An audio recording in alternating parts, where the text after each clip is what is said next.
Black Chicagoans account for half of all coronavirus cases in the city and more than 70% of deaths, despite making up 30% of the population. Other cities with large black populations, including Detroit, Milwaukee, New Orleans and New York, have become coronavirus hotspots.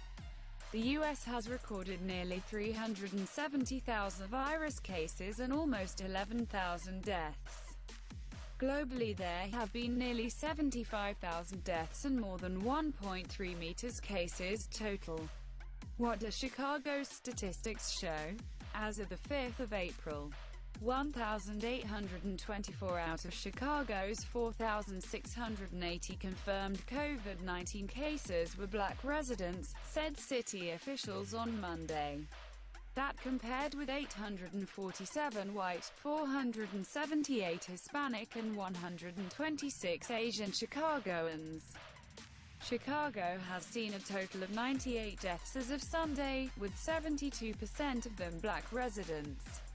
The disparity is reflected across the state, where black people account for 41% of COVID-19 deaths, despite making up 14% of the population of Illinois.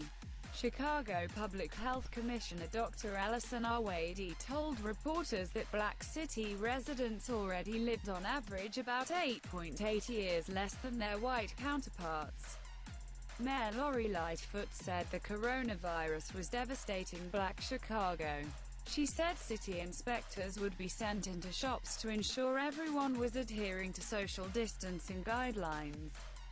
Mayor Lightfoot also raised the possibility of curfews in areas where people gathered outside liquor stores, reports the Chicago Sun-Times. What's the picture nationally? Though the coronavirus has been called the Great Equalizer, data suggests that vulnerability to the infection may vary by neighborhood.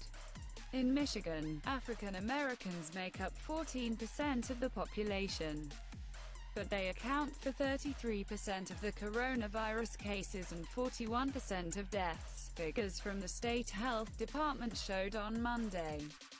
White residents account for about 23% of recorded cases in Michigan and 28% of deaths, according to the data.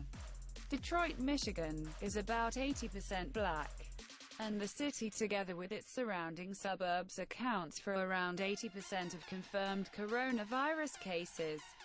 A similar disparity has emerged in Milwaukee, Wisconsin, one of the most segregated cities in the U.S. African Americans made up almost half of Milwaukee County's nearly 1,000 cases as of last Friday and 81% of its 27 deaths. Despite black people accounting for 26% of the population there, according to a study by ProPublica, some 40% of Louisiana's coronavirus deaths have occurred in the New Orleans area, where the majority of residents are black.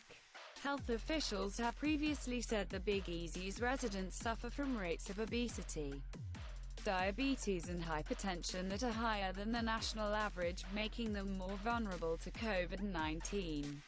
What's behind the disparity in Chicago? Mayor Lightfoot said diabetes, heart disease and respiratory illness are really prevalent in black communities. Dr. R. Wade told reporters that even if everyone in the city did have access to a doctor, we would still see significant health disparities because of food deserts and lack of walkable streets. Dr. Cameron Webb, an African-American physician who is running for Congress in the U.S. state of Virginia, told BBC News that U.S. racial and economic disparities were being amplified by the pandemic. It really exposes our society's fault lines, he said. Alderman Jason Irvin, who chairs Chicago Council's Black Caucus, told the Chicago Tribune that rates of non-compliance in some parts of the city with the stay-at-home orders might also be contributing to the statistics.